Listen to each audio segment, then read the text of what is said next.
from the Bay Area's local news station. We begin now with breaking news. All right, we have some breaking news this morning. A big rig overturned 880 northbound at High Street, blocking multiple lanes on the interstate there.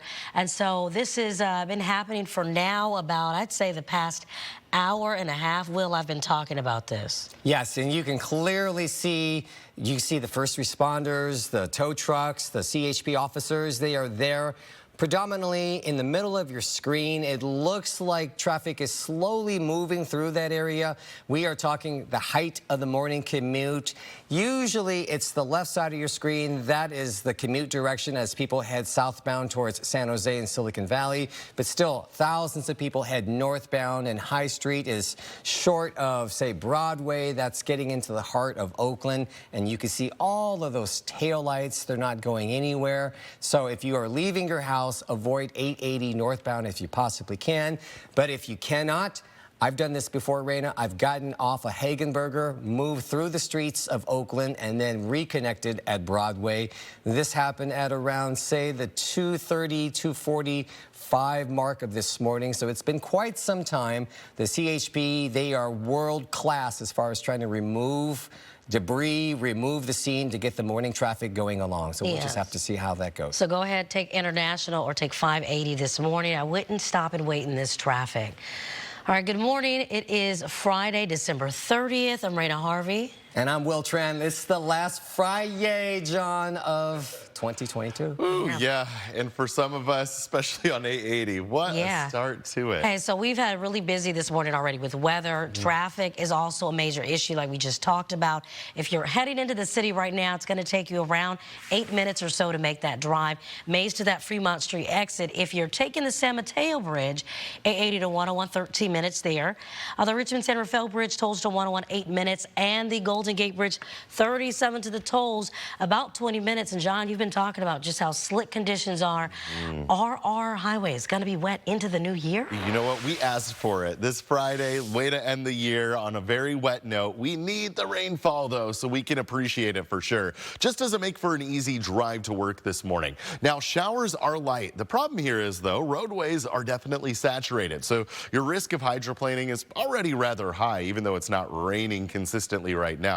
Your view outside from the East Bay Hills shows you just how damp it really is out there. That low cloud cover shrouding your view of the city. And we do have some light areas of rainfall, especially for the East Bay right now. From San Leandro to Fremont, on over to Livermore, the Tri-Valley, the Sunol Grade, all these areas looking at some rain. Zooming out just a little bit, it's fairly quiet compared to what we have up north, which is the bulk of that rainfall. You can actually see where the atmospheric river is set up. And right now it is drawing a lot of that rain right down into the Sierra Nevada because this is a warm system. It's mostly rain that we're seeing up there in those higher elevations, converting to snowfall at some pretty high elevations this morning.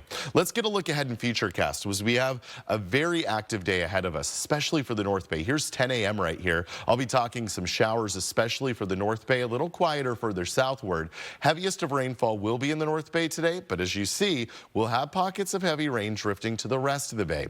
Towards midnight tonight, it really picks up, and then we're going to be looking at the heavy rain on into early tomorrow morning. This is where your flooding risk comes into play, and where we do have those flood watches going into effect at 10 p.m. this evening through tomorrow night.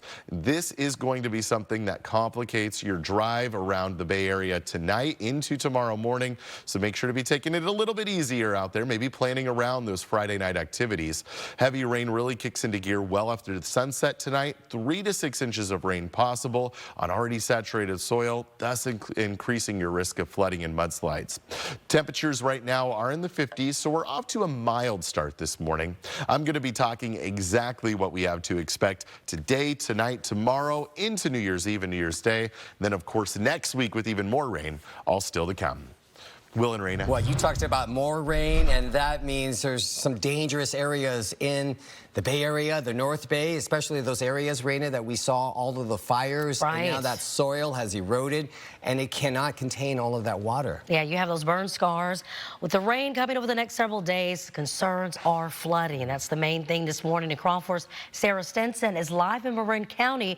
So, Sarah, I know it's still dark out there, but again, I guess today they're going to be passing out some sandbags. Yeah, I'm actually live here in Corte Madera at the Lucky Drive exit. This is an area that is prone to flooding. I've seen it all my life growing up here, and it's no surprise that it flooded last night after the heavy rain we saw all day. It looks like it has receded, but last night this whole area at the Lucky Drive exit had been flooded. They even have a sign when you're driving on 101 to be careful because there's flooding ahead. Now, there was some cones also along here next to the Fitness SF, and that's an area where there's a little bit of puddling, but thankfully it has receded. Sometimes it takes a bit longer for the water to fall back down. I will say though, when you're driving on 101 right by this Lucky Drive exit, there is a lot of water on the roads. You heard John say that the roads get saturated, and that causes for slick roads, for flooding, and for hydroplaning risk. And I can say there is a lot of water there because there's a dip in 101, and there is water there. So make sure that you slow down. I don't know why people still don't get that, and they go full speed ahead, and it can be very dangerous. Now, flooding will be continuing in this area of Lucky Drive today, tonight, and tomorrow. You heard John say there's a flood watch going into effect tonight, and just because the water has receded now does not mean it's not going to come back, because this rain is going to continue for days on end. Now, the biggest reminder, turn around, don't drown. If you're seeing it get even to be like a foot tall, that's even a point where you just want to turn around. Why would you want to ruin your engine, your car? Not a good idea. Make sure you turn around, don't drown. We're going to be talking to firefighters later to get more tips on driving through more of this flooded way, because this area is prone to it, and then the Russian River area is prone to it. Lots of areas in the Bay Area, so make sure that you are prepared. You remember that slogan, because sometimes you forget, and you stay safe out there. Will Reyna will be all over the place this morning, showing you exactly what this storm has brought us so far. For now, I'll send it back to you. Exactly. Last thing you want to do is be stuck while you're driving. Oh, I tell you, my life flashed before my eyes a Lucky Drive. Yeah, Sure. Many times. Okay, so go ahead, take your phone out, scan this QR code on your screen, because we have the latest weather conditions. We want to get you through the stormy days. We're going to go ahead and send you over to our website at cron4.com. If you scan that QR code, you can find current weather conditions, the 7-day forecast, and a lot more. Okay, so the CHP, they're going to be out to slow people down during this bad weather, but they're also going to do maximum enforcement period for DUI starting at 6 o'clock tonight. It will be in place through Monday at midnight. Now, during that time, the agency will have more officers on the road, keeping an eye out for people driving under the influence. Get this, even though they tell everybody that they're doing this, they say 29 people were killed and officers arrested 495 impaired drivers in California, I should say, last New Year's Eve. And that's telling people that they would be out there. And the Oakland Police Department's Firework Task Force, they will be out for New Year's Eve as well. They'll be patrolling for people setting off illegal fireworks, drivers under the influence, watching out for illegal gun use. The department is reminding people that it is okay to celebrate. Go ahead and do that, but you should not shoot guns into the air, because the bullets, they come just screeching down, and they can land on somebody, they could hurt or even kill people. New this morning, one person is dead after a house fire in San Francisco. It happened just before 9 last night on Gladstone Drive. Well, firefighters have not released any other details. The cause is under investigation. In the East Bay, Oakland police are investigating the death of a 2-year-old boy. The child's body was found last Friday in a rural part of Napa County. Crown 4's Kel Ong has that story for us. This is a tragic case of a 2-year-old child. This should not have happened. Oakland Police Chief LaRon Armstrong providing an update Thursday about the homicide of a 2-year-old boy killed in Oakland. His body was found in rural Napa County. Chief Armstrong says OPD received a tip from San Pablo Police just before 2:30 in the morning on December 23rd. Our investigators immediately began follow-up on all leads.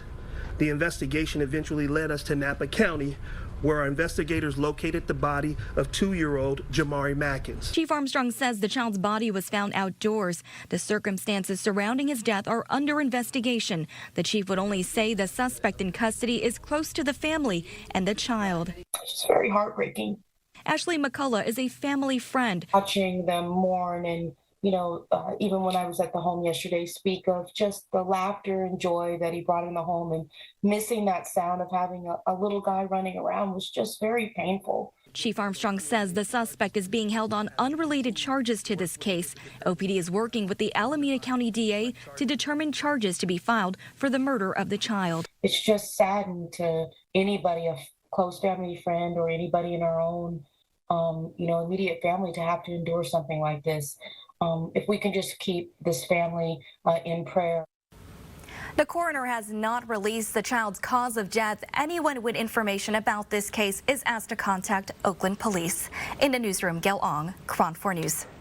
In an unrelated case, on the same day the body of 2-year-old Jamari Matkins was discovered, San Francisco police also found 2 young girls dead inside their home in San Francisco. Officials say the homicides are not connected. The victims are identified as 1-year-old baby Paragon and a 5-year-old girl named Justice. They were found inside their Bayview home on Navy Road last week. Police arrested 34-year-old Paulisha Green Pulliam on murder charges. This is a photo of her handcuffed in court just a couple of days ago. Now, she's scheduled to be arraigned today. Still ahead of the KRON 4 Morning News, the holiday travel nightmare may be coming to an end as Southwest Airlines lay out plans to get everything back on track. And former President Donald Trump's tax returns are set to be released today. We're going to have a live report from D.C. on the very latest. And we are going to be looking at rainfall consistently over the next 24 hours here. It'll be spotty showers during the day and then heavy overnight rainfall. That really increases your risk of flooding. Again, that's overnight. Your forecast is ahead.